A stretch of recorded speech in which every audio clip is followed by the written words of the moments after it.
तीन दामाद की सास पार्ट 2। अब तक आपने सुना कि कावेरी जी अपनी तीनों बेटियों ईशा, मोहिनी और सुहाना की शादी 3 घर जमाई लड़कों के साथ करवा देती है।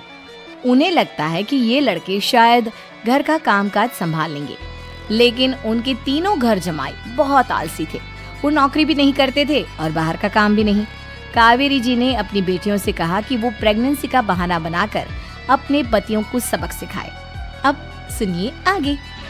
मम्मी, आपने जैसा कहा था हमने वैसा ही किया, लेकिन देखिए ना, विवेक का हाल तो वैसा का वैसा ही है। घर में ना सुबह का नाश्ता बनता है और ना खाना। नौकरी पर जाने की बात करूं तो खाने को दौड़ते हैं मुझे।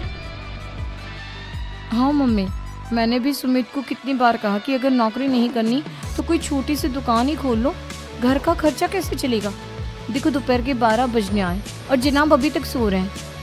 हाँ मम्मी, ईशा और सुहाना ठीक कहती हैं। अविनाश का भी यही हाल है।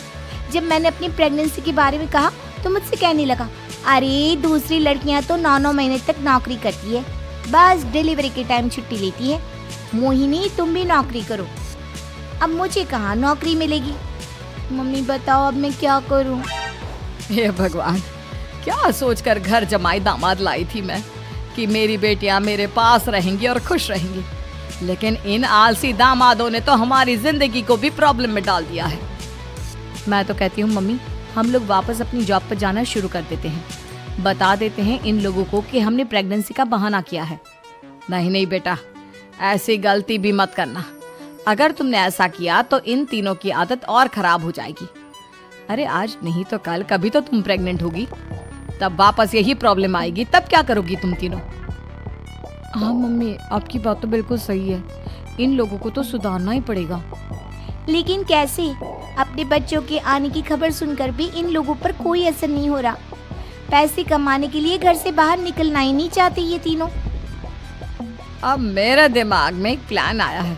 तुम तीनों चिंता मत करो, उन तीनों को बुलाओ, फिर मैं बात करती हूँ। थोड़ी देर बाद कावेरी जी अपने तीनों दामादों को सामने बुलाकर अपनी बात कहना शुरू करती हैं। अविनाश, सुमित और विवेक, देखो बेटा, मैं ना तुम तीनों से बड़ा प्यार करती हूँ, इसीलिए तो तुम्हें घर जमाई बना कर रखा है मैंने। अरे मम्मी जी, सीधे सीधे कहिए ना, क्या बात है? प्यार तो हम भी आपको बहुत करते हैं। अरे मम्मी जी, आपकी इज्जत भी बहुत करते हैं। अरे भाई, आपके जैसी सास और कमाने वाली बीवी सबको मिलती है क्या? हाँ मम्मी, विवेक और सुमित ठीक कह रहे हैं। आपकी बेटी से शादी करके मेरी तो जिंदगी ही अच्छी हो गई है। जानती हूँ मैं, और ये भी जानती हूँ कि तुम तीनों अपने अपनी बीवियों से बहुत प्यार करते हो। बेटा, बात ऐसी है कि हमारे कुल गुरु ने कहा है कि प्रेग्नेंट होने के बाद मेरी तीनों बेटियां शुरू के 4 महीने हमारे गांव में जाकर रहेगी, जहां मेरे चाचा जी रहते हैं। अरे लेकिन क्यों मम्मी, गांव में जाकर रहने की क्या जरूरत है इन तीनों को? वो क्या है ना बेटा, हमारे परिवार को एक श्राप है।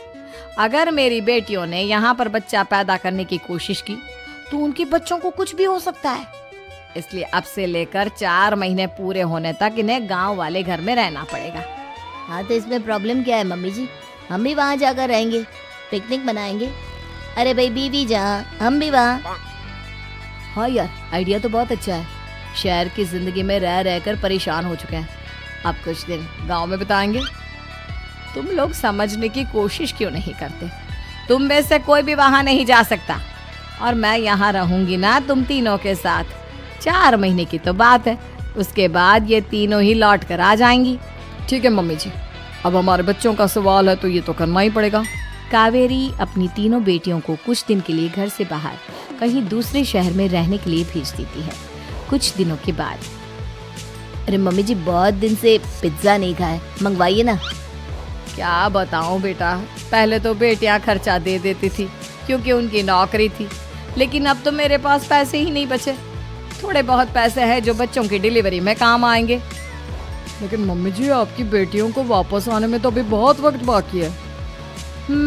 वही सोच सोच कर परेशान हो रही हूँ। सोच रही हूँ कल से दूध भी बंद करवा देती हूँ। अब दूध वाले को देने के लिए पैसे भी तो नहीं है ना। अरे नहीं नहीं मम्मी जी, अगर दूध भी बंद करवा दोगी तो मुझे चाय कहाँ से मिलेगी? और चाय के बिना मैं तो मर ही जाऊंगा। क्या करूं बेटा, इसके अलावा हमारे पास कोई ऑप्शन नहीं है, मेरे पास पैसे ही नहीं बचे। इस तरह कावेरी जी धीरे धीरे अपने तीनों दामादों को पैसे देना बंद कर देती हैं और घर में खाने पीने की चीजें लाना भी बंद कर देती है। अब वो तीनों बुरी तरह से परेशान होने लगे थे और इसलिए एक दिन तीनों प्लान करके घर से बाहर निकलते हैं और बाजार में जाने के बाद, यार अच्छा खाना खाए हुए कितने दिन हो गए, पता नहीं कब अच्छा खाना मिलेगा। हमारी बीवियों के जाने के बाद तो हमारी हालत भिखारियों जैसी हो गई है यार। कुछ भी हो, मुझे तो आज पिज्जा खाना ही खाना है। जेब में 1 रुपया नहीं और पिज्जा खाएगा, कहाँ से आएंगे पैसे? अरे देख वहाँ सामने बोर्ड पर क्या लिखा हुआ है, कंप्यूटर पर काम करने के लिए एक आदमी की आवश्यकता है। भाई मैं तो जा रहा हूँ, काम करूँगा और शाम तक पैसे लाकर आराम से पिज्जा खाऊंगा। जा जा, तुझे कोई काम नहीं देने वाला, हम तो घर जा रहे हैं। चल भाई सुमित और अविनाश वहाँ से चले जाते हैं और विवेक उस कंप्यूटर शॉप पर सारा दिन काम करके 5,000 रुपए कमा कर घर लौट कर आता है और अपने खाने के लिए अच्छी अच्छी चीजें भी लेकर आता है। ये देखकर विवेक और सुमित के दिल में भी कुछ पैसे कमाने की इच्छा जागती है। अरे सुबह सुबह कहाँ चल दिए तुम? मम्मी जी एक बहुत अच्छी जगह मिली है, कंप्यूटर पर काम करने के 5,000 मिले थे कल मुझे। अगर रोज काम करूँगा तो पूरे 40,000 की तनख्वाह। अरे वाह, ये तो बहुत अच्छी बात है दामाद जी, आपको जाना ही चाहिए। सुमित और अविनाश विवेक को इस तरह तरक्की करते देखकर परेशान हो जाते हैं और वो दोनों भी काम की तलाश में निकल पड़ते हैं। धीरे धीरे उन दोनों को भी काम मिल जाता है। अब कावेरी के तीनों दामाद छोटी मोटी नौकरी करके अच्छा पैसा कमाने लगे थे। एक दिन कावेरी उन्हें अपने पास बुलाती है। अरे वाह, विवेक 40,000 कमा लेता है, अविनाश 60,000 और सुमित तुम भी 40,000 के आसपास कमा ही लेते हो। कुल मिलाकर तुम अच्छे खासे पैसे कमा रहे हो बेटा। हाँ मम्मी जी, बहुत मजा आता है जब महीने के एंड में मोटी रकम हाथ में आती है। पूछिए मत मम्मी जी, घर में रहकर रोटी बना कर और तो जैसा महसूस होने लगा था मुझे तो। हाँ बेटा, तुम तीनों की बात तो बिल्कुल ठीक है और जानते हो अब तुम तीनों की पत्नियां भी वापस लौट कर आने वाली है। लेकिन मम्मी जी अभी तो उन्हें गए सिर्फ 2 महीने हुए हैं, आपने तो कहा था वो 4 महीने के बाद लौट कर आएंगी।